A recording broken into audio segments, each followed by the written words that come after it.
Apa sih yang kita inginkan untuk masa depan desa? Warga desa yang sehat, pendidikan yang berkualitas, pendapatan yang meningkat dan merata, lingkungan desa yang tetap lestari, desa aman, nyaman, dan damai berkeadilan. adat dan budaya desa terlindungi. Semua itu adalah cita-cita kita bersama melalui SDGs Desa. bergabungan dengan seluruh warga Sibi. Melangkah maju, mewujudkan cita-cita bersama. Desa-desa di Indonesia telah menapaki kemajuan. Butuh kebayaan yang tetap terjaga. Fasilitas di desa semakin baik, pendidikan dasar mencukupi. Akan tetap kita tidak boleh lengah, sebab masih banyak tantangan yang menghadapi. pengangguran pemuda desa. Pengangguran harus pemuda diatasi. desa harus diatasi. Penurunan kemiskinan Desa harus lebih cepat lagi. Kebakaran hutan harus dihentikan. Kekerasan terhadap perempuan harus dihilangkan. Pekerjaan-pekerjaan yang belum usai Ini harus kita tuntaskan. Jadi, mari berdiri, mari berdiri. Mari berdiri sebaris, berjajar bergandengan tangan, Melukis kuntul baris. mewujudkan cita-cita kita bersama. dan pastikan Tidak ada satupun warga desa yang tertinggal di belakang. Mari membangun Indonesia dimulai dari desa. 18 tujuan untuk mewujudkan desa yang lebih baik.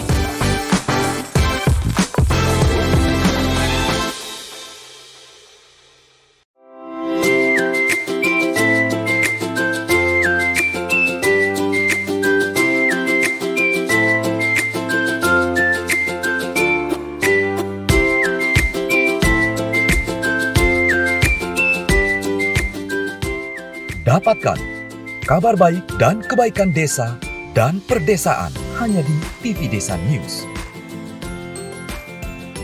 Unduh aplikasinya segera. Salam bahagia kerabat desa Indonesia, mari berdiri sebaris, lupis kontrol baris, salam SDGs Desa. Pagi ini kita masih melanjutkan topik yang kemarin tentang bagaimana pendampingan untuk warga miskin ekstrim. Sudah bergabung di sini pemilik acara kita, Gus Ivan. Selamat pagi, Gus. Selamat pagi, Gus Koco. Alhamdulillah, ini berlanjut. Kemarin ternyata masih ada penggal-penggal yang harus memberikan penjelasan lanjutan. Silakan Gus, menghemat waktu langsung kita serahkan kepada Gus Ivan. Iya, jadi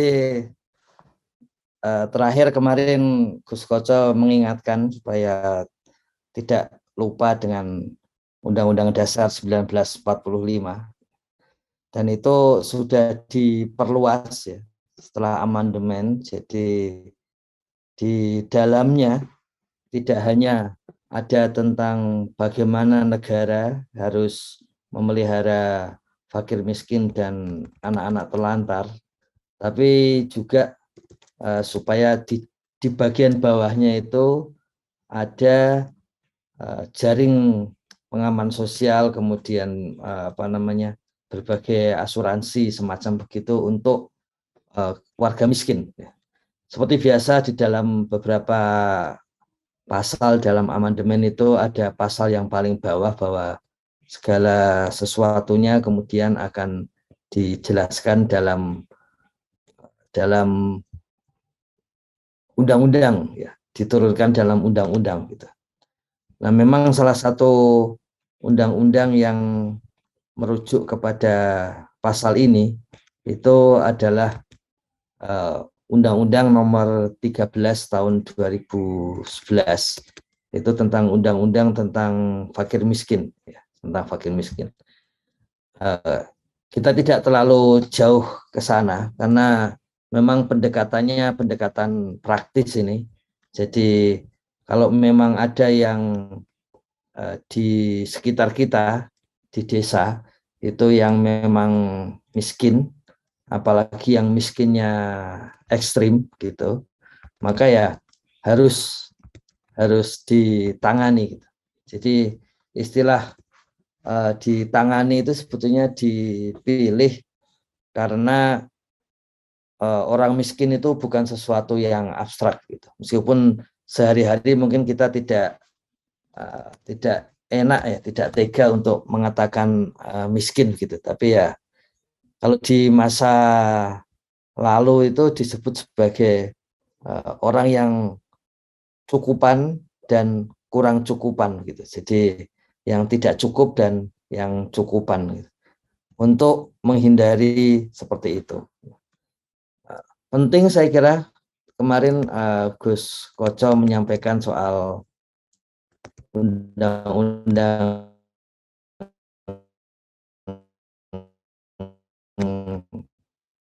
dasar itu, supaya kita tahu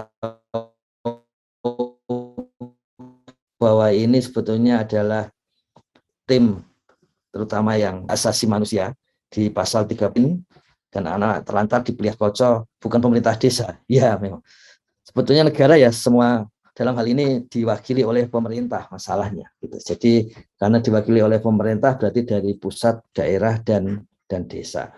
Kemudian mengembangkan sistem jaringan sosial.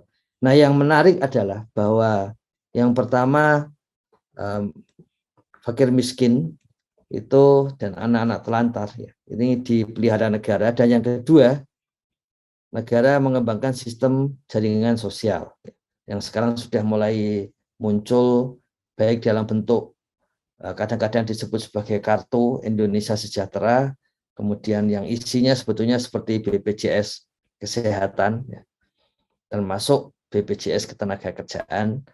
Kemudian yang nomor 3, negara menyediakan fasilitas kesehatan dan pelayanan umum yang layak. Nah, ini poin-poin yang penting yang nanti akan punya pengaruh di dalam penanganan warga miskin ekstrim. Contohnya misalnya kalau kita lihat di dalam indikator, meskipun sepenuhnya kita akan mencek indikator itu sesuai kebutuhan warga desa. Jadi jangan terlalu terpaku juga dengan indikator, karena memang pendekatan yang praktis, bagaimana kondisi lapangan dan bagaimana ditangani. Jadi kalau di Undang-Undang Dasar Konstitusi kita menyatakan dipelihara oleh negara itu, dan kemudian ada jaminan sosial tadi, maka di sini disebutkan di dalam SDGs desa itu misalnya tingkat kemiskinan itu 0%, tapi sekaligus ada nomor 3, yaitu keluarga miskin menerima bantuan sosial, menerima jaring pengaman sosial kalau istilah di dalam konstitusi, itu 100%. Ya. Makanya yang kemarin di bagian akhir kita sempat diskusikan juga bagaimana cara menentukan golongan miskin itu tidak boleh sepenuhnya misalnya berbasis penghasilan, karena memang ada hal-hal yang sifatnya kalau istilah di masa sekarang itu mengurangi pengeluaran dari golongan miskin, dan itu bentuk dari mengurangi pengeluaran itu membuat penghasilan yang sama itu bisa dibelanjakan lebih banyak. Kalau hitungannya hanya penghasilan tapi bukan dibelanjakan lebih banyak, maka yang miskin ekstrim akan selamanya menjadi miskin ekstrim gitu. Ya. Kemudian kalau itu dalam SDGs desa itu disebutkan ada miskin ekstrim tapi selalu diberi bantuan sosial. Istilah teknisnya seperti itu. Di dalam konstitusi istilahnya adalah dipelihara oleh negara, diberi bantuan sosial, istilah praktisnya, istilah konstitusionalnya dipelihara oleh negara. Seperti itu. Jadi bisa jadi masih ada, tapi tetap ditangani kalau istilah Gus Halim dengan gerakan asupan kalori harian, atau kadang-kadang di daerah disebut rantang kasih, rantangmu, rantang macam-macam gitu, yang intinya memang menangani warga miskin ekstrim ini untuk kebutuhan sehari-hari. Di Kutoarjo itu bahkan ada satu desa yang sejak setahun yang lalu, sejak adanya COVID itu, ada semacam dapur umum setiap hari yang memberi makan kepada warga yang golongan miskin gitu, dan kemudian itu sudah berlangsung lama dan tetap berkembang sampai sekarang itu. Jadi artinya apa? Artinya memang ada pola-pola seperti itu. Ada pola-pola seperti itu yang kemudian didukung oleh pemerintah desa, tentu saja semula swadaya masyarakat dan lebih banyak gerakan masyarakat daripada pemerintah desa dan pemerintah kabupaten dari sisi uang ya, dan dari sisi waktu. Tapi intinya seperti itulah cara menangani warga miskin ekstrim. Jadi kalaupun masih ada, maka harus ditangani. Dan disebutkan di dalam konstitusi bahwa warga miskin ekstrim itu termasuk juga anak jalanan. Memang soal kemarin dipersilakan apakah kita akan menggunakan fakir miskin atau menggunakan miskin ekstrim ya. Bagaimana kalau usulannya itu pokoknya yang memang miskin, apalagi yang di sekitar kita yang kekurangan, apalagi yang sangat kekurangan, itu yang ditangani. Nanti biasa saja istilahnya fakir miskin atau miskin ekstrim. Tapi seperti itu. Supaya memang tujuannya tujuan kemanusiaan, itu tujuan dari bab-bab di dalam konstitusi kita yang memang itu bagian dari hak-hak asasi manusia gitu. Jadi mau tidak mau untuk ukuran kemanusiaan jadinya harus dilakukan. Nah kemarin paling tidak kita sudah mendiskusikan mengenai ukurannya. Jadi memang ada WA yang masuk mengenai bagaimana cara mengukurnya. Sebetulnya paling mudah mengukurnya memang melalui aplikasi, karena kalau dilakukan sendiri-sendiri juga bisa. Tapi penting untuk segera mendapatkan dan kemudian segera melakukan pengukuran. Kemudian kemarin juga sudah kita diskusikan mengenai lokasi-lokasi di tahun ini dan tahun depan, karena ini penting sebagai bahan untuk pendampingan bagaimana menyusun RKP desa, APB desa, dan juga bagi pemerintah daerah adalah menyusun APBD, karena tahun depan akan ada kegiatan seperti itu. Meskipun sama di tingkat pusat, Wakil Presiden, Bapak Wakil Presiden juga sudah mengkoordinasikan berbagai kementerian dan lembaga untuk masuk ke dalam wilayah-wilayah atau daerah-daerah yang menjadi target ya, menjadi tujuan untuk penanganan 0% kemiskinan ekstrim. Nah, selain itu, karena kita basisnya itu bergerak dari bawah, bergerak dari mikro, maka penting kita memulai dari desa. Ya, penting kita memulai dari desa yang di dalamnya itu aksi pendampingan itu bisa berasal dari pemerintah desa sendiri, kemudian tenaga pendamping profesional yang kemungkinan besar akan bekerja sama dengan berbagai tenaga pendamping atau kader yang masuk ke desa. Entah itu misalnya bidan desa, kemudian pendamping dari Kementerian Sosial, pendamping dari BKKBN dan sebagainya. Jadi kita sudah belajar salah satu matra penting dari pendampingan di masa sekarang ini adalah kemampuan untuk berkolaborasi, termasuk berkolaborasi di antara sesama pendamping. Nah, kita akan melihat bagaimana aksi pemerintah desa yang diharapkan di dalam proses penanganan warga miskin ekstrim. Yang pertama, kita tahu bahwa sumber utamanya itu adalah data, gitu. Maka penting bagi pemerintah desa supaya Pokja relawan pendataan desa itu mengupload data SDGs desa, terutama yang menggunakan basis manual untuk saat ini, yang menggunakan basis kertas untuk mengumpulkan data SDGs desa dari warga maupun dari keluarga, terutama seperti itu, serta dari wilayah RT dan pemerintah desa. Mengapa penting untuk melihat sampai ke pemerintah desa gitu? Karena di sana ada nomor HP kepala desa yang bisa dihubungi oleh kementerian dan lembaga. Ya, jadi penting untuk mengupload kuesioner isian dari pemerintah desa, RT, keluarga, dan desa. Ya. Jadi seperti ini. Misalnya contohnya di Kuningan kemarin sebagai contoh itu yang masuk baru sekitar 360.000 warga desa. Ya.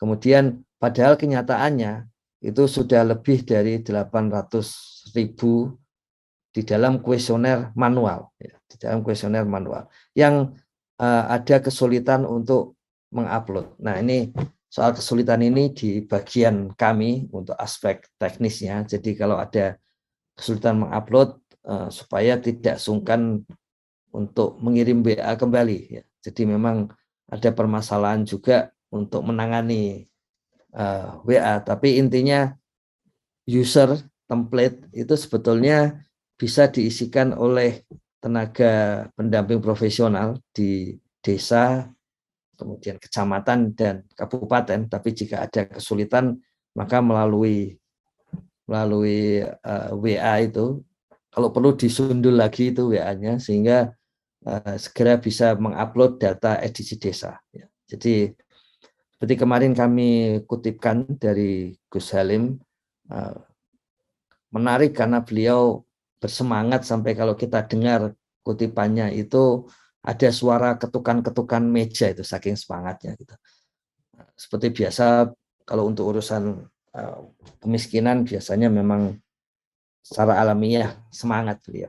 Kemudian, nah itu maka jadinya yang pertama mengupload data SDGs desa itu penting.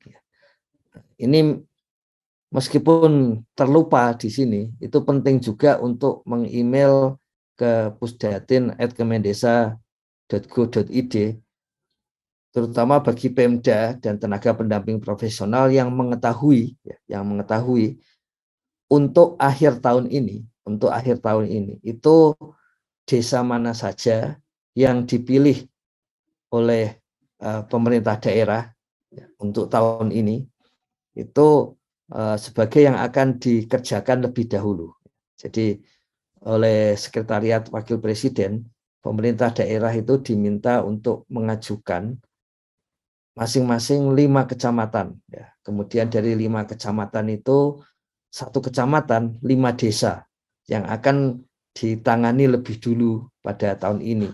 Tapi ada juga Pemda yang memang akan menangani seluruh desa. Jadi penting sebetulnya untuk menyampaikan ke pusdatin@kemendesa.go.id desa mana, kecamatan mana yang akan ditangani oleh pemerintah daerah dan kemudian alamat email desa. Karena sesuai dengan Permendes 21 2020 data by name by address-nya itu milik desa. Sehingga memang saat ini kalau mengisinya di dalam dashboard SDGs.kemendesa.go.id itu kepala desa dan ketua Pokja relawan bisa langsung mendownload hasilnya.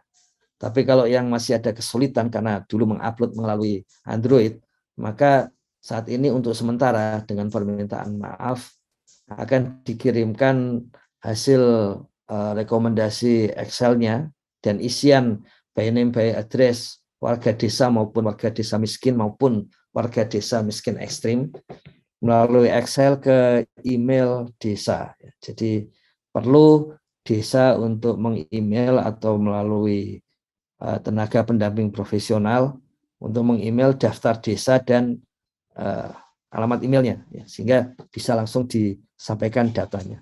Apakah sudah dilakukan? Sudah, tapi sampai hari Jumat itu baru Bojonegoro. Hari ini mulai dikirimkan ke desa-desa di Jawa dan di Nusa Tenggara Timur. Kemudian yang Maluku dan Papua mungkin nanti siang atau sore atau selambatnya besok. Jadi data-data yang menunjukkan hasil dari SDG desa yang kemudian direkomendasikan, muncul rekomendasi mana yang masuk warga miskin ekstrim ya, dan yang tidak. Yang penting juga untuk melihat bahwa kesepakatan yang digunakan saat ini adalah miskin ekstrim itu di bawah 80% garis kemiskinan kabupaten kota. Penting untuk melihat ini, kemudian mencek di dalam data SDGs desa. Jadi kita mulai menghilangkan karena ada proyek kemudian semua jadi miskin ekstrim gitu. Enggak seperti itu. Karena itu SDG desa sudah ada hitungannya, sudah ada kalkulasinya gitu, yang kalau data dari keluarga dan warga tidak berubah, maka kalkulasi tidak berubah.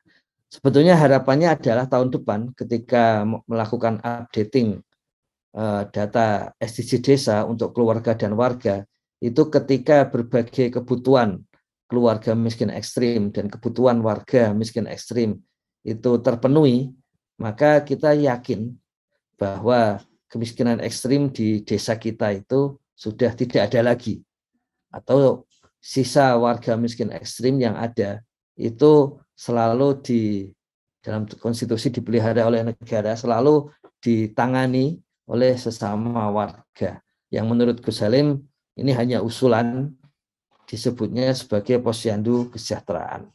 Seperti itu. Jadi yang penting pertama adalah warga miskin ekstrimnya siapa, karena ada beberapa konsekuensi dengan ini ada beberapa kesalahpahaman. Misalnya ada yang mengatakan garis kemiskinan itu terlalu rendah. Mana mungkin orang bisa hidup dengan rupiah seperti itu. Sebaliknya, ada yang menyatakan, wah garis kemiskinannya terlalu tinggi. Ya. Kemudian ada yang membayangkan miskin ekstrim itu begitu melaratnya, ya, begitu melaratnya sehingga nggak bisa apa-apa. Itu benar, ya, itu benar. Tapi sampai ke atasnya itu ke arah 80% dari garis kemiskinan di kabupaten kota. Dan itu bisa jadi semula misalnya, kalau memang miskin ekstrim itu sangat-sangat melarat, ya, mestinya program utamanya adalah memang memberikan makanan, kemudian program utamanya itu memberikan bantuan, entah itu jaring pengaman sosial, kemudian berbagai ya bedah rumah dan sebagainya. Tapi kenyataannya dengan garis kemiskinan 80%, ya, dengan 80% dari garis kemiskinan, ya, maka miskin ekstrim itu ternyata banyak juga, dan lazimnya kalau melihat data sampai saat ini, itu dari data SDG desa sampai saat ini itu lebih banyak yang usia produktif daripada yang lansia. Anak-anak usia produktif itu persentasenya dan jumlahnya lebih banyak daripada yang lansia. Artinya apa? Artinya kegiatan untuk warga miskin ekstrim bisa jadi memang ada yang lebih banyak pemberdayaan daripada yang sifatnya mengurangi pengeluaran bagi keluarga dan warga miskin ekstrim. Karena nanti ketika ketemu hitungannya itu mungkin bagi warga itu dianggap, wah dia nggak terlalu miskin ini, masa segini miskin ekstrim. Ya itu tadi, hitungannya itu 80% dari garis kemiskinan. Apakah sudah pernah teruji? Ya, ada tenaga pendamping profesional yang mendatangi satu warga miskin ekstrim di Lamongan. Ya. Dan kemudian ketika datang, kemudian memotret, kemudian ya memotret untuk mengetahui kondisinya benar apa tidak supaya bisa dikontrol oleh pihak lain, baik di luar rumah maupun di dalam rumah. Dan kemudian salah satu indikasi di dalamnya adalah sesuai data SDG desa, dia tidak mendapatkan seluruh jaring pengaman sosial, baik itu PKH, kemudian bantuan sosial, BLT dana desa juga tidak dapat. Kemudian oleh Gus Halim ditanya tenaga pendamping profesional tersebut, apakah benar tidak ada? Mengapa? Kemudian ditanyakan kepada kepala desa, dan kata kepala desa, kalau dia diberi, maka yang lain itu nanti akan iri. Kenapa dia diberi? Karena bagi orang desa, dia tidak tergolong yang patut untuk diberi, karena setiap hari makanannya masih dijamin oleh anaknya, meskipun tidak tinggal di sekitarnya begitu.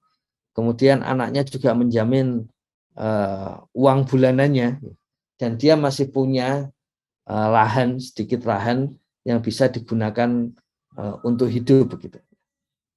Ya, tapi seperti itulah, karena kondisi di dalam data SDGs desa kita itu menunjukkan bahwa semua pendapatan itu, semua penghasilan itu masih di bawah 80% dari garis kemiskinan di Lamongan, ya, pada kasus itu. Jadi bisa jadi seperti itu. Makanya kemudian ada tahap konsolidasi data, ya. Dan jangan lupa ketika kita konsolidasi data itu kembali kepada cara menentukan warga miskin ekstrim, yaitu penghasilannya per bulan itu per orang, rata-rata per orang dalam satu keluarga itu di bawah 80% garis kemiskinan kabupaten kota.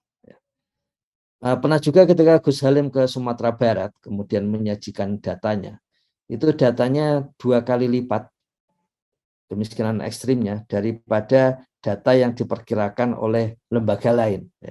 Nah, mengapa seperti itu? Ya, data SDGs desa menunjukkan demikian.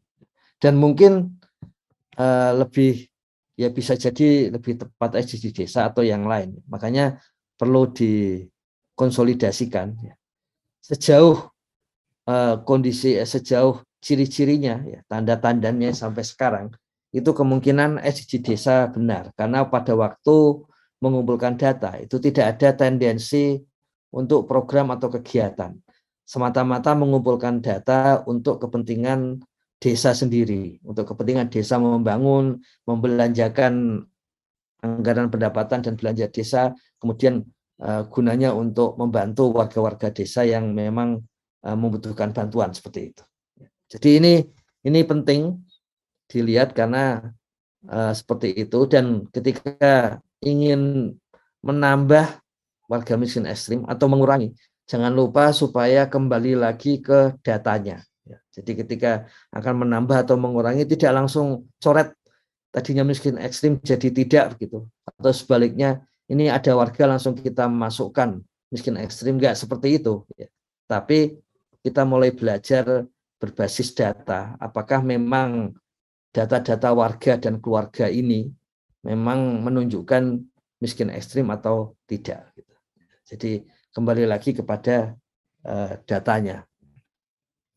Jadi kembali yang nomor 1 tadi, mengupload data SDGs desa, terutama yang saat ini ada dalam bentuk kuesioner kertas, ya, itu malah lebih enak.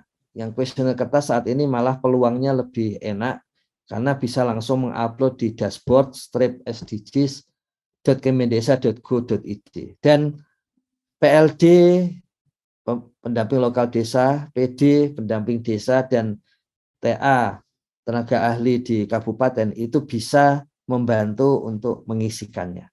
Jadi seperti itu. Dan jangan lupa tadi untuk menyampaikan email terutama se-kabupaten lebih enak daripada masing-masing desa. Mana-mana saja desa yang dipilih oleh pemerintah kabupaten untuk ditangani di tahun ini. Karena kalau tahun depan sudah pasti seluruh desa di kabupaten. Di mana kabupatennya itu lokusnya, spesifiknya, itu yang tadi ada di bagian depan. Nanti bahan ini tentu saja akan disampaikan oleh kerabat desa sekalian melalui TV desa. Dan kemudian nanti perbaikan yang lebih detail yang sudah lebih komprehensif. Seperti biasa nanti ada kritik, saran, dan perbaikan bahan begitu akan disampaikan di dalam daily report pendamping desa. Nah, yang kedua adalah melakukan konsolidasi data warga dan keluarga miskin ekstrim. Nah, ini bisa dijalankan sendiri oleh desa atau dilaksanakan bersama-sama dengan instansi lain.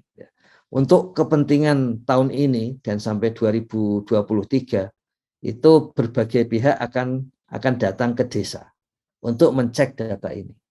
Misalnya kemarin sudah disampaikan di Brebes itu dari Sekretariat Wakil Presiden sudah langsung datang untuk ke lapangan ke desa mencek data SDG desa.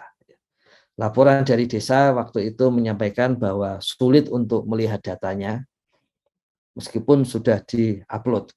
Makanya tadi kami sampaikan kondisinya sesuai Permendes 21 2020 hanya desa yang bisa melihat by name by address secara lengkap. Jadi permintaan pemerintah daerah dan kementerian lembaga ada yang menawarkan servernya di link ke server pemerintah daerah atau datanya disampaikan kepada pemerintah daerah dan kementerian dan lembaga. By name by address datanya dipastikan hanya ada di desa.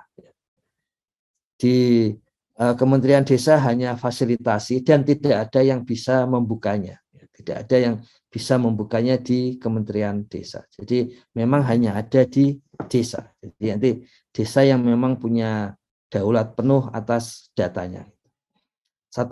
Hanya satu orang super admin di Kementerian Desa yang dirahasiakan, yang punya wewenang, yang punya bisa masuk ke server, hanya satu orang dirahasiakan, karena memang ini data yang betul-betul secret, ini data yang kalau keluar maka undang-undang ITE akan menjerat siapapun yang menyebarluaskan, gitu.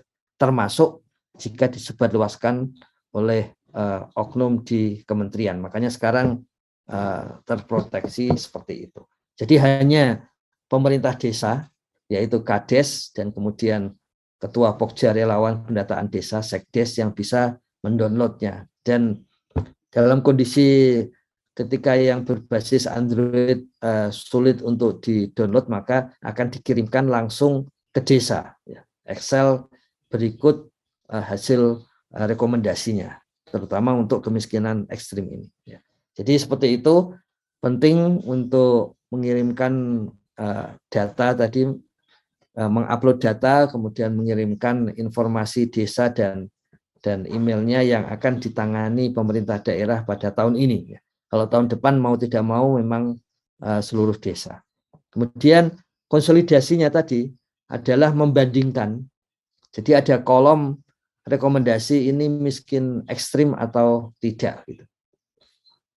Nah, kolom itu dicek apakah warga ini yang miskin ekstrim sudah benar atau tidak. Secara teknis atau kadang-kadang disebut secara teknokratis itu sudah benar karena berbasis data SDG desa tentang penghasilan. Tadi kami sampaikan penghasilan, kemudian dilihat rata-rata penghasilan per keluarga per bulan, kemudian dibandingkan dengan garis kemiskinan kabupaten kota yang dihitung hanya 80% dari garis kemiskinan itu. Nah, dicek apakah warga miskin ekstrim, keluarga miskin ekstrim itu klop dengan DTKS. DTKS, data terpadu kesejahteraan sosial, itu secara konseptual itu mengambil 40% warga terbawah dari setiap wilayah. Kalau desa berarti 40% warga terbawah di desa. Konsepnya seperti itu.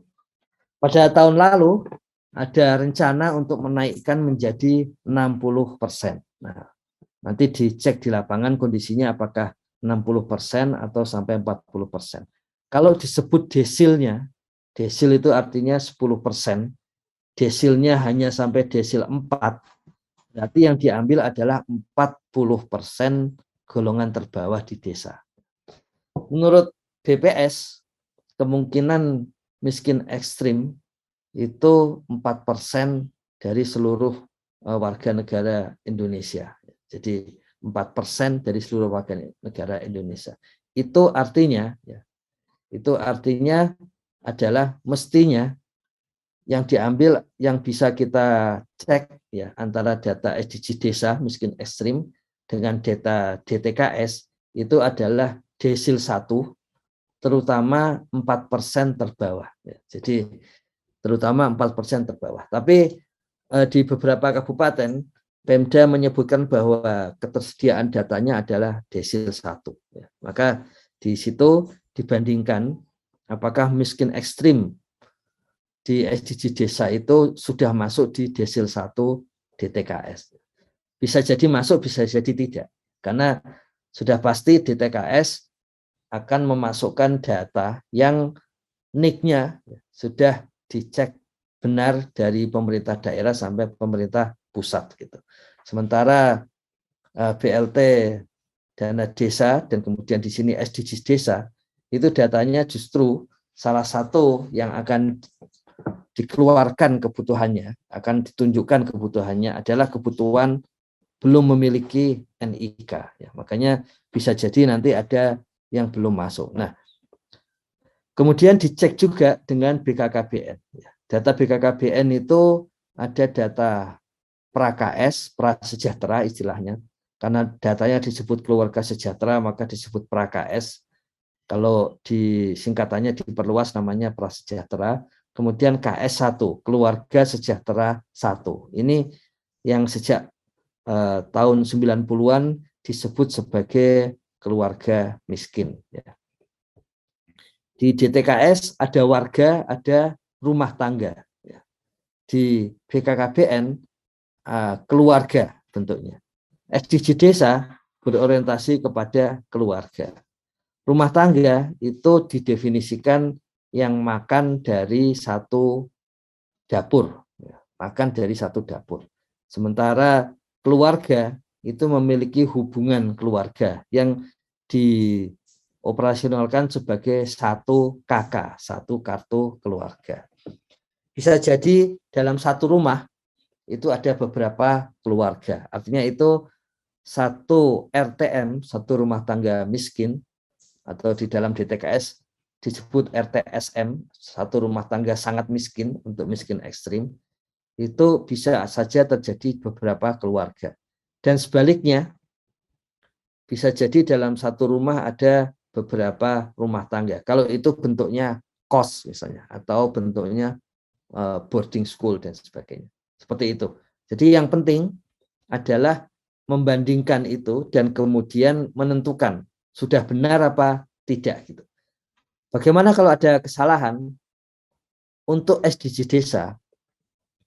Kalau ada kesalahan itu maka desa itu memperbaikinya adalah di dalam SDGs desa. Jadi bukan langsung di sana, tapi di dalam pendataan SDGs desa. Diperbaiki data SDGs desanya. Nah, kemudian setelah itu sudah dipastikan dia tergolong miskin ekstrim, maka kemudian dicek kebutuhannya apa. Karena cara melihat kebutuhan itu di dalam kemiskinan adalah sesuai definisinya itu warga yang tidak bisa memenuhi kebutuhan. Ya. Maka kita mencari kebutuhannya mudah, yaitu dari berbagai indikator pertanyaan dalam kuesioner yang tergolong sebagai kebutuhan itu jadi kebutuhan warga atau keluarga miskin ekstrim. Saya kira di dalam beberapa jam sarapan SDGs desa kita sudah belajar mengenai hal ini gitu. Dan berbagai refleksi serta kritik yang muncul sesudahnya. Nah, jadi jenis kebutuhan setelah itu adalah biayanya. Setelah kebutuhan adalah biayanya. Ya. Kemudian biaya dari tiap-tiap kebutuhan. Nanti akan kami sampaikan beberapa contoh biaya, tapi setelah dicek di beberapa provinsi dan kabupaten kota, itu ternyata satuan biayanya itu ya pasti berbeda-beda, tapi di level nasional itu ada indeks IKK, indeks kemahalan konstruksi. Kadang-kadang disebut indeks kemahalan konsumen, ada IKK yang lain. Itu yang digunakan sebagai pembanding satuan harga ketika ada di Jakarta nilainya 100, di tempat lain nilainya berapa. Kalau kami lihat setinggi-tingginya itu naik sampai 190% di Papua dari harga Jakarta gitu ya. Tapi kalau melihat kemarin di lapangan ternyata tergantung Pemdanya. Ada yang misalnya menyiapkan bedah rumah itu 15 juta per rumah. Ada yang menyiapkan bedah rumah 10 juta. Ketika kami menghitung itu harganya 7,5 juta misalnya. Makanya ini perlu dikoreksi kembali berapa kebutuhannya di desa. Makanya perlu ada biaya. Dan kemudian siapa yang akan menjadi penanggung jawab? Siapa yang akan menjadi penanggung jawab? Pada dasarnya yang bukan gotong royong seperti memberikan asupan makanan gitu, yang memang harus setiap hari, kemudian menggerakkan posyandu gitu, yang memang harus berlangsung terus-menerus, itu oleh desa. Tapi yang tidak seperti itu, ya, misalnya bedah rumah, itu sebetulnya PIC-nya bisa dari pemerintah daerah sampai pemerintah pusat. Jadi dalam hal pemerintah pusat, Gus Halim menyampaikan di berbagai pertemuan, Kementerian PUPR punya program bedah rumah. Tapi sekarang yang penting adalah mau diletakkan di mana program itu. Jadi diletakkan di desa mana, di RT mana, RW mana, dan berapa rupiah yang diperlukan. Kalau bedah rumah itu hanya membutuhkan perbaikan jendela, mungkin nilainya tidak sampai 15 juta. Kalau bedah rumah itu ada jendela, kemudian lantainya, kemudian atapnya, mungkin nilainya lebih tinggi juga. Kalau kemudian ditambah dengan MCK-nya, kemudian air bersih masuk seperti itu, mungkin memang jadi di atas 10 juta. Jadi sangat tergantung kepada kondisi masing-masing keluarga. Kemudian dari kondisi masing-masing keluarga dan warga itu ada rekap biaya. Sebetulnya semuanya sudah disediakan dalam satu aplikasi yang akan selesai secepat-cepatnya di tanggal 20 Oktober, selambat-lambatnya di tanggal 25 Oktober. Yang di situ desa langsung bisa melihat, mencek, menggunakan tinggal klik saja ketika melakukan konsolidasi data, dan kemudian langsung muncul data rekapnya, hanya rekap ya, di level kecamatan, kabupaten, provinsi, sampai ke pusat. Jadi seperti itu. Nah, secara manual sebetulnya perlu menyampaikan rekap tiap RT dan RW hasil konsolidasi data itu ke kecamatan dan dinas PMD. Meskipun tadi kami sampaikan setelah tanggal 25 itu rekap itu akan muncul di aplikasi sendiri. Nah, kenapa perlu kecamatan? Karena memang ini untuk memudahkan pemerintah daerah. Kalau anggarannya itu ada keterbatasan, maka prioritasnya di mana? Itu mudah, yaitu prioritasnya adalah sesuai dengan jenis kegiatan dan di mana banyak keluarga miskin ekstrim tinggal, gitu. Ya, seperti itu.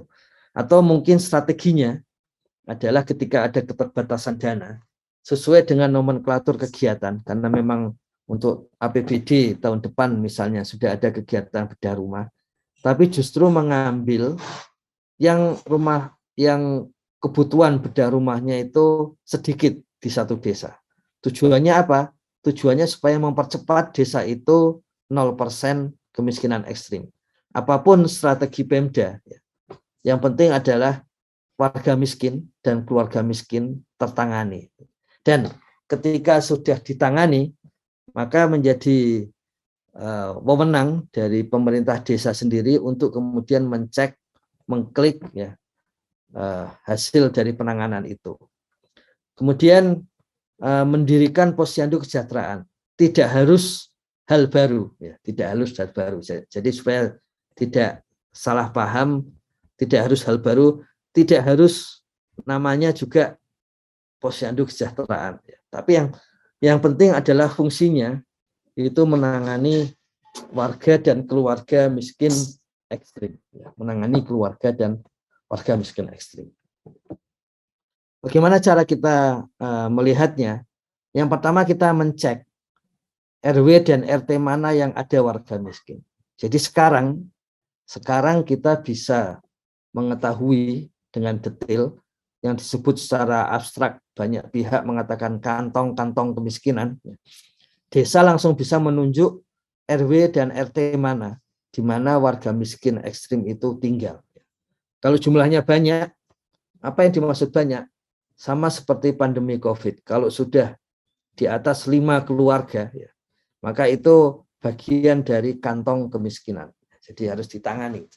Ada 5 keluarga miskin ekstrim di satu RT, maka RT itu adalah kantong kemiskinan. Itu cara yang paling mudah seperti itu. Nah, gunanya apa? Gunanya adalah ketika ada warga miskin ekstrim, apalagi di situ kantong kemiskinan, maka perlu digerakkan posyandu kesejahteraan. Bagaimana jika sudah ada posyandu di RT itu atau di RW itu, maka ya dikembangkan saja unit kesejahteraan, unit untuk orang miskin. Karena selama ini posyandu polanya seperti itu. Bermula dari kesehatan ibu dan anak, kemudian ada unit PAUD, kemudian ada unit lagi untuk PMTAS, untuk pemberian makanan tambahan anak sekolah, kemudian ada unit lagi yang lain, dan di sini ditambah unit kesejahteraan untuk warga miskin ekstrim. Istilah kesejahteraan digunakan bukannya kemiskinan atau penanggulangan kemiskinan, karena orientasinya tetap positif dan optimis seperti itu. Nah, jika belum ada posyandu, maka sekaligus dikembangkan posyandu kesejahteraan.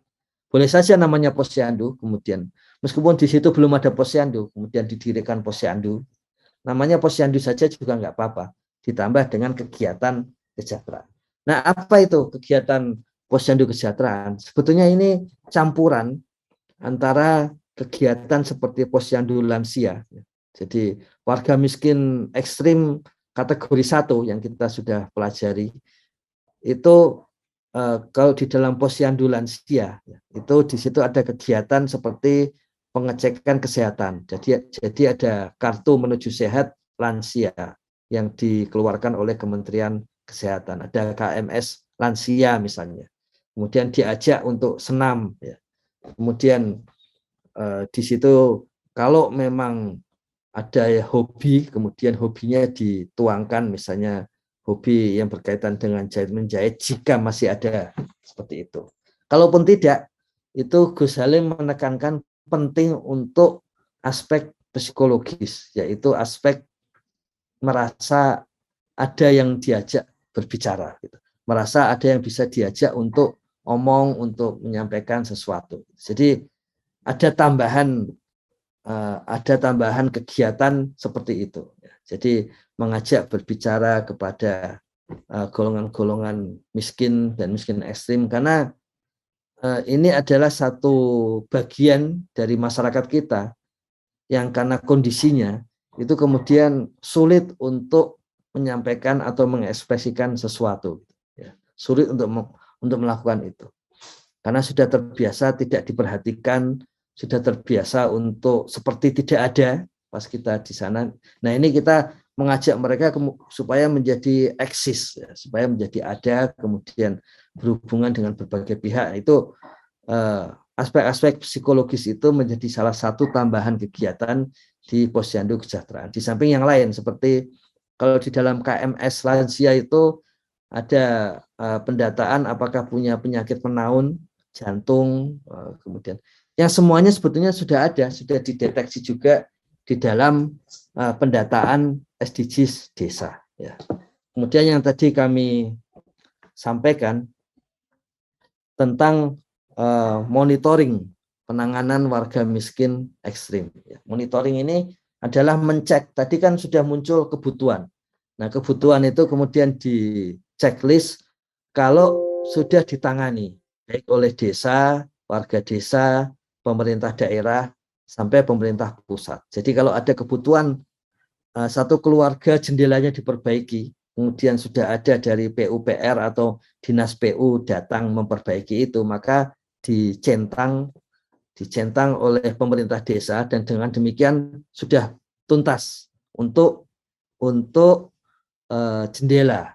Nah, kalau ada lagi kebutuhan yang lain seperti itu, dicek untuk tiap warga, dicek untuk tiap keluarga, sehingga nanti datanya akan terakumulasi, terekapitulasi di level kecamatan, kemudian kabupaten kota sampai ke level pusat. Sehingga kita yakin bahwa ada bukti warga miskin tertangani, dan jika warga miskin ekstrim tertangani, mestinya dalam pendataan SDG desa tahun depan itu jumlah warga miskin ekstrim di RT itu akan turun gitu. Atau kalaupun ada, itu sudah pasti sesuai SDG desa nomor 1, pasti semua warga miskin ekstrim sudah ditangani, baik itu gotong royong pemerintah desa maupun pemerintah daerah. Kiranya menurut perkiraan saat ini yang bisa menangani keberlanjutan lebih lanjut itu karena kondisinya, yaitu karena sudut pandangnya ya, itu sudut pandang menggunakan data mikro, itu maka pemerintah desa dan pemerintah daerah. Tetapi kalau ada hal baru yang muncul ya, yang kemudian kesulitan penanganan, makanya sistem informasi untuk kemiskinan ekstrim yang nanti di akhir Oktober ini disampaikan ke desa dan tenaga pendamping profesional, itu akan mendeteksi secara terus-menerus, secara berkelanjutan bagaimana kemiskinan ekstrim, warga miskin ekstrim, keluarga miskin ekstrim di desa, seperti itu. Nah, yang disampaikan ke desa itu antara lain seperti ini. Jadi bagaimana menentukan kebutuhan dari keluarga miskin ekstrim. Jadi sebagaimana kuesioner SDG desa ada kuesioner keluarga dan kuesioner warga, maka di dalamnya ada daftar kebutuhan level keluarga dan level warga. Misalnya yang pertama, nomor KK. Jika tidak punya nomor KK, maka akan ada kebutuhan untuk mendapatkan nomor KK. Di situ tidak ada biaya yang dibutuhkan, dan PIC-nya adalah Disdukcapil, yaitu Pemda. Kemudian tempat tinggal sudah milik sendiri tapi tidak punya IMB, maka ada kebutuhan IMB ya, dan itu gratis juga, dan PIC-nya adalah Pemda. Kemudian status lahan milik sendiri ya. Karena sebagian warga miskin tentu saja lahannya bukan milik sendiri. Kemarin Gus Koco di bagian akhir menyampaikan bagaimana kalau warga miskin yang ada di lahan milik negara, yaitu sekarang saatnya ditangani ya, saatnya ditangani. Jadi nanti dia butuh sertifikat tanah, maka itu sertifikat tanah untuk keluarga miskin ekstrim akan dikelola oleh Kementerian ATR BPN sampai ke daerah, sampai ke kabupaten kota. Kemudian P4, pertanyaan 404, bagaimana kalau lantai terluasnya dari bambu dan papan berkualitas rendah, berarti ada kebutuhan untuk keramik lantai. Nah ini bedah rumah itu dipilah-pilah sesuai kebutuhan dari keluarga miskin itu sendiri. Jadi tidak gebiah-uyah, tidak semuanya banyak gitu, tapi sesuai dengan kebutuhan di masing-masing keluarga. Dan yang menarik adalah bagian kanannya, karena seringkali ada kesalahpahaman sampai hari Jumat kemarin itu, pemerintah desa mengatakan, wah dana desa sudah sedikit, bagaimana kalau itu digunakan untuk warga miskin ekstrim. Nah kita lihat di bagian PIC-nya, itu hampir semua PIC-nya itu justru supradesa. Supradesa yaitu pemerintah daerah dan kemudian sampai ke pemerintah pusat. Jadi ada dinding terluas, berarti ini untuk menembok dinding, jendela yang tidak berfungsi, maka ada kebutuhan untuk membuat jendela, kemudian atap ya, atap dari kayu dan jerami, maka ada kebutuhan untuk memperbaiki atap rumah. Tidak punya penerangan atau listrik, ini maka listriknya disediakan juga oleh Pemda dan pemerintah pusat. Ada hal yang menarik di salah satu diskusi dengan kepala desa di mana Gus Halim menyampaikan bahwa di desa ini itu ada 5 keluarga yang miskin ekstrim dan tidak terjamah listrik. Nah, kemudian kepala desanya menyampaikan itu keluarga itu ada di gunung sebetulnya, ada di puncak bukit gitu. Sulit untuk ke sana gitu, untuk listrik ke sana. Dan kalau dana desa digunakan juga akan habis nanti kalau untuk itu. Nah, Gus Halim menyampaikan ada inti yang menarik, yaitu bahwa data SDGs desa ternyata tepat. Karena sama, kepala desa menyatakan hal yang sama. Jumlah keluarga miskin ekstrim, ya 5 keluarga itu yang tidak punya listrik. Di satu RT, ya.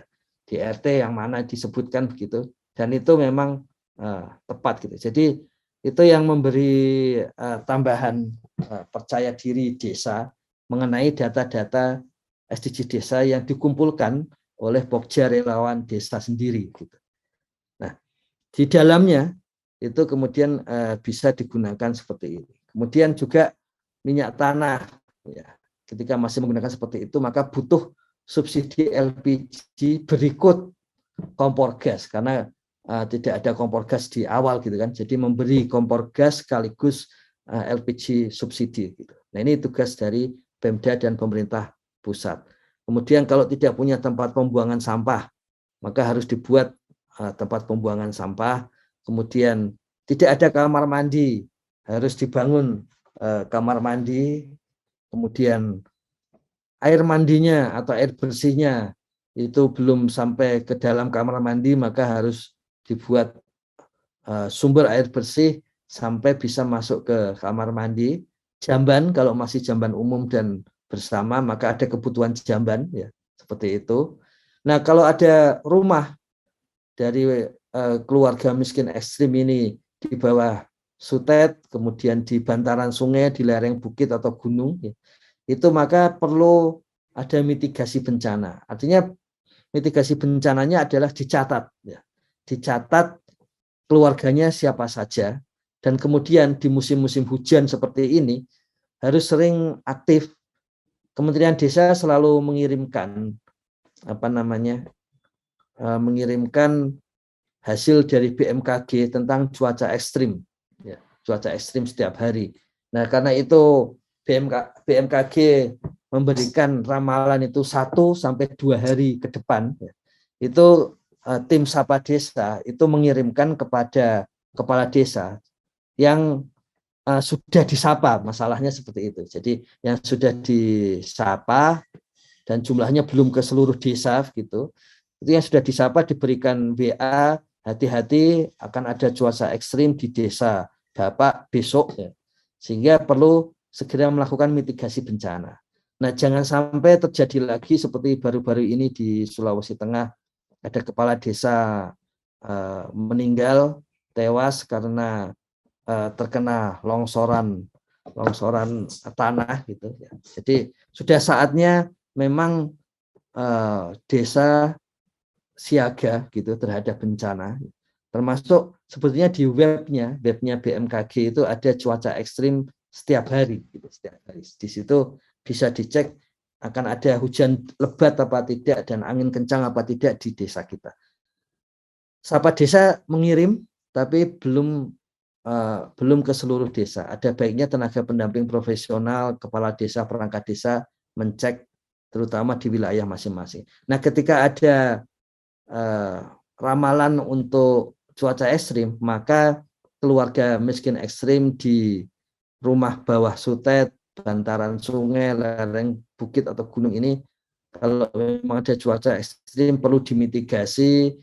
Apakah untuk beberapa hari tinggal di balai desa dan sebagainya seperti itu. Jadi mitigasinya makanya tidak ada biayanya, tidak ada harga satuannya, dan yang bisa melakukan pasti pemerintah desa karena yang hidup bersama keluarga tersebut. Kemudian kalau jarak untuk menempuh lembaga pendidikan dan kesehatan sulit, maka perlu dibangun prasarana jalan dan perhubungan, sarana perhubungan, berarti mobil dan sebagainya, sampai ke RT di mana keluarga miskin ekstrim itu tinggal. Jadi inilah nanti yang akan dikerjakan oleh, misalnya kalau di pemerintah pusat, itu Kementerian PUPR dan kemudian Kementerian Perhubungan untuk sarananya, untuk prasarananya di Kementerian PUPR. Kemudian kalau kita lihat di dalam kuesioner keluarga di bagian akhir itu ada jaring pengaman sosial. Kalau sama sekali belum mendapatkan, maka segera akan mendapatkan itu. Dan ini adalah gratis karena bisa tinggal mendaftarkan kemudian mendapatkan. Nah, jadi seperti itu. Kelanjutannya adalah pada kebutuhan level warga, dan kemudian itu paling tidak tenaga pendamping profesional dan Pemda juga sudah mendapatkan gambaran bagaimana mendampingi keluarga dan warga miskin ekstrim di desa. Kalau aksi dari pemerintah desa seperti itu, maka pendampingan kita terhadap pemerintah desa juga sudah mulai terbayang. Seperti apa?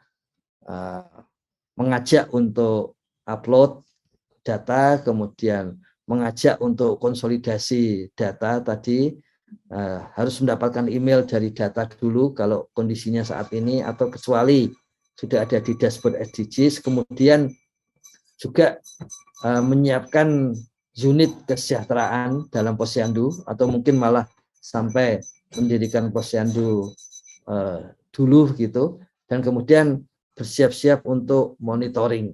Monitoring ini setiap kali ada perbaikan di keluarga miskin ekstrim, warga miskin ekstrim dicentang, dan kemudian datanya sampai ke atas.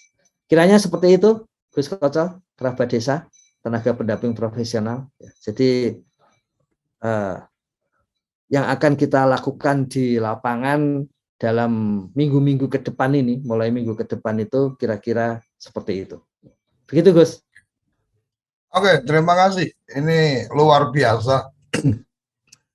Saya melihatnya banyak hal yang menjadi menarik dengan adanya bicara kemiskinan ekstrim, karena bisa jadi kemiskinan ekstrim kalau saya mencoba melihat ini kan menyelesaikan problematika atau SDGs desa dari 1 sampai 4 itu harus benar-benar beres. Desa tanpa kemiskinan, tanpa kelaparan, desa sejahtera, desa sehat sejahtera, kemudian pendidikan desa yang berkualitas. Gus, ini kayaknya kalau dari matrik tadi udah ketahuan PIC-nya, pemerintah daerah, pemerintah pusat, dan seterusnya.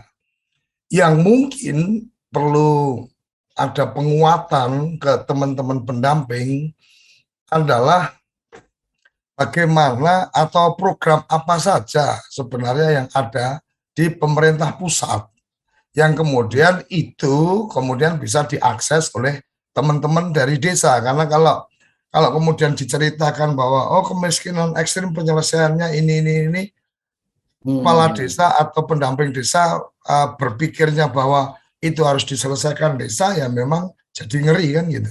Nah, saya melihat bahwa ini mestinya ada beberapa kementerian yang bisa kemudian menyampaikan, kamu punya program apa sih sebenarnya. Kementerian Dalam Negeri umpamanya tentang bagaimana penyerahan tanggung jawab fasilitas umum ke Pemda, itu ada aturannya, turunan dari mengikut dari Undang-Undang Nomor 1 tentang Perumahan dan Pemukiman, dari fasilitas-fasilitas yang kemudian itu jadi tanggung jawab Pemda, yang di mana Kementerian Sosial juga perlu menyampaikan ke teman-teman pendamping ada program apa saja sih sebenarnya di Kementerian Sosial yang itu kemudian bisa menyelesaikan itu. Kementerian Kesehatan bicara tentang Kartu Indonesia Sehat dan seterusnya, persyaratannya seperti apa dan seterusnya. Kementerian Pendidikan pendidikan juga perlu menjelaskan tentang bagaimana tanggung jawab pendidikan yang kemudian menjadi kewenangan mereka, dan juga bisa memberikan dukungan untuk yang di tingkat desa umpamanya tentang PAUD, tentang apa dan seterusnya. PUPR ini sangat jelas. Kementerian BUMN dengan adanya kepedulian dari BUMN untuk negeri dan seterusnya, perlu juga dieksplor apa sih program-program mereka. Jangan sampai kemudian program-program itu ternyata tidak juga mendukung bagian dari menyelesaikan kemiskinan ekstrim. Kementerian ESDM umpamanya ada program tentang bantuan solar panel umpamanya. Kalau memang rumah di perkampungan itu ada di ujung gunung umpamanya, ya berarti tinggal panggil aja Kementerian ESDM, kemudian memasang solar panel untuk sekian rumah, berarti itu bagian yang sudah selesai. Jadi saya pikir ini bagian yang menarik Gus untuk kemudian disampaikan ke teman-teman pendamping supaya teman-teman pendamping jadi punya wawasan lebih luas nih. Oh, berarti harus masuk ke sini. Oh, harus masuk ke sini. Mungkin itu Gus yang saya cermati dan usulan, karena ini kan masih berupa usulan seperti yang tadi disampaikan, posyandu kesejahteraan dan seterusnya. Mungkin ini menurut saya karena ada SDGs ketiga tentang desa sehat dan sejahtera. Karena ada desa sehat sejahtera, nah masuknya mungkin lebih pada pos pelayanan kesehatan dan kesejahteraan umpamanya. Dan itu dikomunikasikan intens dengan teman-teman kesehatan, bagaimana puskesmas mendukung, minimal seminggu sekali tenaga medis harus ada kunjungan ke desa, kemudian mungkin dari BKKBN mendukung dan seterusnya. Ini sangat menarik dan memang tidak bisa kerja sendiri, harus kerja bersama, tetapi ada kalanya kerja bersama ini kadang-kadang yang menjadi masalah adalah masih pengen dilihatnya ini pekerjaan siapa yang menuntaskan. Jadi sektoralnya masih terlalu tinggi. Ini yang mungkin yang bisa turun ya berarti ya wakil presiden memimpin langsung. Jadi bisa langsung Bappenas diundang, Kementerian Desa mungkin memberikan data-data karena punya SDGs desa dan seterusnya. Mungkin itu Gus yang mungkin saya bisa tarik benang merah dari apa yang tadi disampaikan. Ini luar biasa, tetapi kalau kemudian tidak tersinergi dengan cepat di tingkat pusat, maka bicara 2021, bicara 2024, bicara 2030, saya pikir hanya mimpi belaka, hanya retorika politik belaka, sementara goodwill politiknya nggak ada, sehingga juga tidak akan menyelesaikan. Karena salah satu yang kemarin kita tangkap dari acara dengan Kementerian Dalam Negeri itu keluhan dari teman kepala desa tentang terlalu banyaknya aplikasi yang harus dikelola oleh desa, yang sementara ada beberapa yang mestinya bisa interkoneksi data. Oke Gus, itu Gus mungkin tambahan dari saya. Karena ini ini luar biasa. Jadi kalau posyandu, karena itu brandnya sudah di BKKBN, mungkin bisa diajak ngobrol bahwa desa sehat sejahtera itu perlu pos pelayanan khusus. Nah, disitulah kemudian para pihak terlibat di dalamnya. Kira-kira itu ya Gus, yang mungkin saya tambahkan. Semoga tidak banyak yang salah, tidak banyak yang kurang tepat, karena memang sudah lama saya nggak tinggal di desa, tetapi alhamdulillah masih berkomunikasi dengan teman-teman di desa. Sampai di sini Kerabat Desa Indonesia, terima kasih Gus Ivan yang selalu berusaha hadir di sarapan SDGs Desa dan selalu memberikan menu-menu sehat, menu-menu penuh nutrisi untuk teman-teman, khususnya pendamping profesional, supaya peningkatan kapasitasnya bisa lebih cepat, karena tiap hari selalu dicekoi dengan gizi yang luar biasa, vitamin yang luar biasa. Jadi semoga semakin sehat, semakin kuat, semakin cerdas, utamanya pendamping desa sangat memahami. Jadi siapapun yang didampingi akan merasa nyaman karena pendampingnya adalah pendamping yang profesional, pendamping yang cerdas mencarikan solusi. Sampai di sini, Kerabat Desa, salam bahagia Kerabat Desa Indonesia. Mari berdiri sebaris, berlopis, kontrol baris. Salam SDGs Desa, salam Desaisme. Terima kasih. Apa sih yang kita inginkan untuk masa depan desa? Warga desa yang sehat, pendidikan yang berkualitas, pendapatan yang meningkat dan merata, Lingkungan desa yang tetap lestari, desa aman, nyaman, dan damai berkeadilan. adat dan budaya desa terlindungi, Semua itu adalah cita-cita kita bersama. Melalui SDGs Desa, melangkah maju, mewujudkan cita-cita bersama. Desa-desa di Indonesia telah menapaki kemajuan. Gotong royong yang tetap terjaga. Fasilitas di desa semakin baik, pendidikan dasar mencukupi. Akan tetap kita tidak boleh lengah, sebab masih banyak tantangan yang menghadapi. Pengangguran pemuda desa harus diatasi.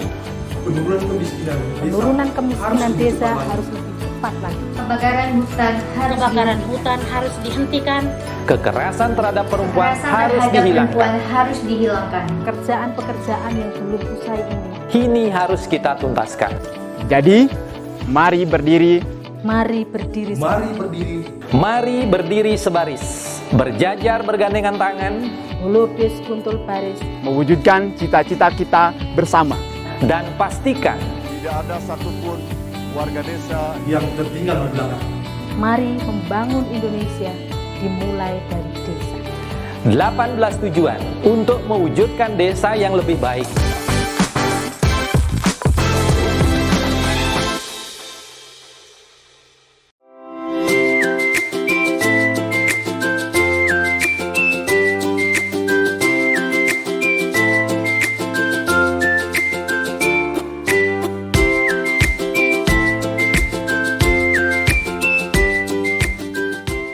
Dapatkan kabar baik dan kebaikan desa dan perdesaan hanya di TV Desa News.